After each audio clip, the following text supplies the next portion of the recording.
History में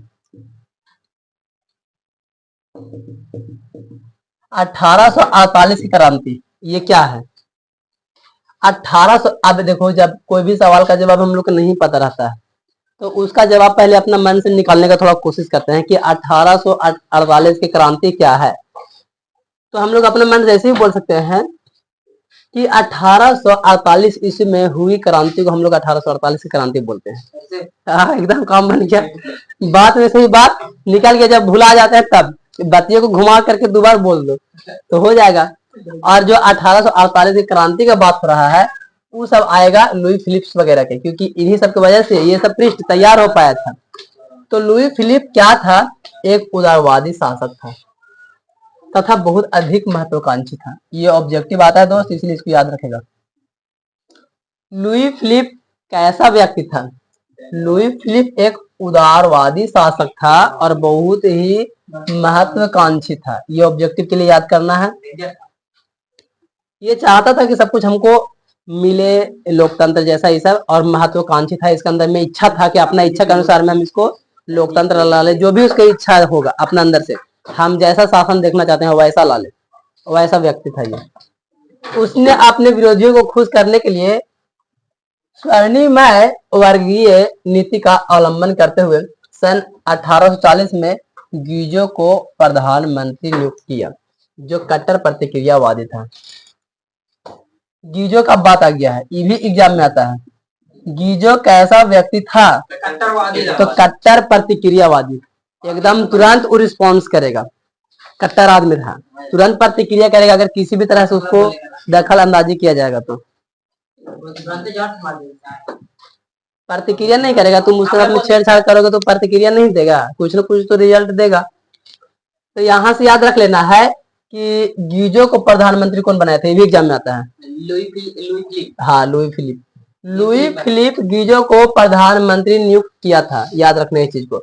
और गीजो था वो कट्टर प्रतिक्रियावादी था, लुई फिलिप था उदारवादी और महत्वाकांक्षी था। किसी भी तरह वैधानिक, सामाजिक एवं आर्थिक सुधारों को विरोधी था। ये जो गीजो का बात किया जा रहा है वह किसी भी तरह के जितना भी विधान बनाया जाता है, जितना भी समाज है और आर्थिक सुधार है, इन सभी के विरोधी रहता था। ये सब हमको नहीं चाहिए, सबको विरोध कर देता था। लुई फिलिप ने पूंजीपति वर्ग को साथ रखना पसंद किया था, ये भी एग्जाम में आने का संभावना रहता है। लुई फिलिप किसको सबसे ज्यादा पक्षधर था, या तो फिर किसको सबसे ज्यादा अपना साथ में रखना पसंद करता था? तो पैसा वाला आदमी को। हर व्यक्ति पैसा वाला आदमी को रखना पसंद करता है। अच्छा, क्यों लोग पैसा वाला आदमी को साथ में रखना पसंद करता है? इसका एक सवाल थोड़ा अंदर से निकालने की कोशिश, ताकि हमारा किसी तरह की भी समस्या हो तो ये हमको साथ दे। ऐसा ही नहीं, अब इंडिया रूस के साथ में क्यों रहना पसंद करेगा? ताकि इमरजेंसी में काम दे।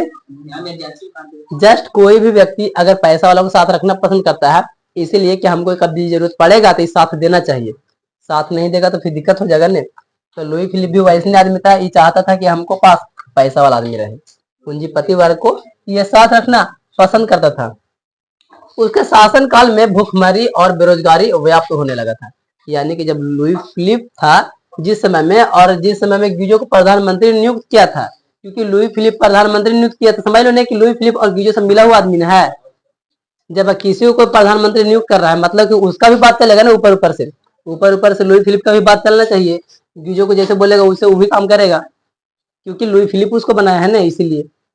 तो ऐसा सिचुएशन में क्या हुआ था उस समय में, वहां के शासन काल में जब शासन किया जा रहा था गीजो और लुई फिलिप के समय में, तो वहां बहुत ज्यादा भूखमरी होने लगा और बहुत बेरोजगारी बढ़ने लगा, जिसके वजह से गीजो की आलोचना होने लगा। गीजो को बोला जाने लगा कि यार अब तुम अच्छा आदमी नहीं हो, आलोचना होने लगा उसका कि तुम्हारे वजह से तुम रह प्रधानमंत्री है और भूखमरी रहेगा देश में, तो आदमी को टेंशन होवे करेगा। भूखमरी की वजह से आदमी मर रहा है, भूख की वजह से, और नौकरी नहीं है, बेरोजगारी बढ़ा हुआ है। तो ऐसा सिचुएशन में हर व्यक्ति सबको आलोचना करेगा ही करेगा कि तोर वजह से हमारा ये दशा हो गया है। सुधारवादियों ने 22 फरवरी 1848 ईस्वी को पेरिस में थियर्स के नेतृत्व में एक विशाल भोज का आयोजन किया गया और जगह जगह पर अवरोध लगाया गया और लुई फिलिप को गद्दी छोड़ने पर मजबूर किया गया। एक रीजन था, ये एक थोड़ा सा प्लान था कि भोज का आयोजन क्यों करना है हमको। जब व्यक्ति ऐसा है कि भूखमरी हो रहा है, तो भूखमरी की वजह से सब लोगों को खाना खिलाओगे तो सब लोग आएगा कि नहीं खाने के लिए। भूखमरी हो रहा है और तुम कह दोगे भोज है आज, तो सब लोग टूट पड़ेगा खाने के लिए। और जब खाने के लिए सब आएगा तो तुम वहां पर भड़काओगे लोगों को कि ये प्रधानमंत्री जहिया से है तहिया से सब गड़बड़ हो रहा है, तो क्यों ना इसको हटा दिया जाए। तो उसने भीड़ मुकनी का आग नहीं लगेगा, आग लग जाएगा। तो जितना भी सुधारवादी था, सुधारना चाहता था, वो सब 22 फरवरी में 1848 को पेरिस में ये आयोजना चला दिया, भोज वाला आयोजना चला दिया और सभी को भड़का दिया और जगह जगह पर अवरोध कर दिया कि इसको भगा दो बाबू रे, क्योंकि ये रहेगा तो हम लोग कैसे ही भूखमरी देखना पड़ेगा। उसी समय में क्या हुआ कि लुई फिलिप को गद्दी छोड़ना पड़ गया और लुई फिलिप वहां से भाग गया, मजबूरन छोड़ करके वहां से भाग गया। और 24 फरवरी को लुई फिलिप ने गद्दी त्याग करके इंग्लैंड चला गया। ये याद रख लेना है कि लुई फिलिप कहाँ भाग गया था, तो इंग्लैंड भाग गया था, गद्दी त्याग दिया था। 1848 क्रांति में इस तरह की क्रांति नजर आ रहा है। नेशनल असेंबली ने गणतंत्र की घोषणा करते हुए 21 वर्ष से ऊपर के सभी वयस्क पुरुषों का मताधिकार प्रदान किया और काम के अधिकारियों को भी गारंटी दिया था।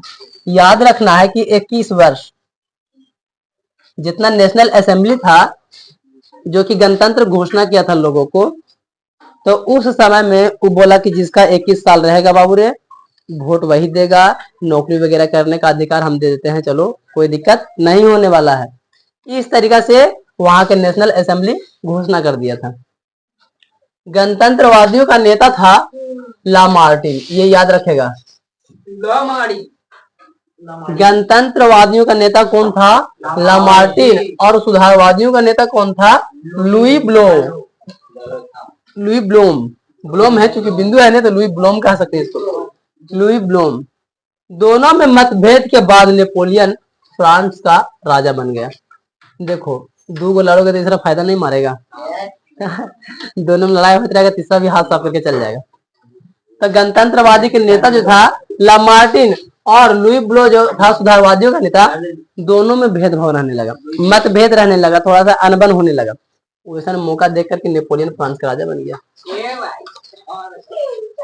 तो इतना सारा था हमारा 1848 की क्रांति, और इसका प्रभाव एक ही जगह पर नहीं बल्कि हर जगह पे पड़ पाया था।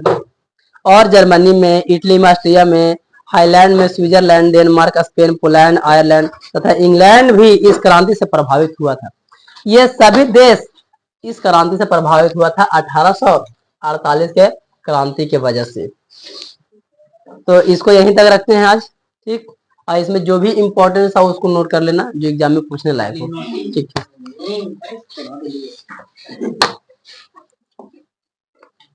सबसे ज्यादा इन सभी में जो भी राजा बनता है और ईस्वी है और क्या किया था, ये ज्यादातर याद रखना है।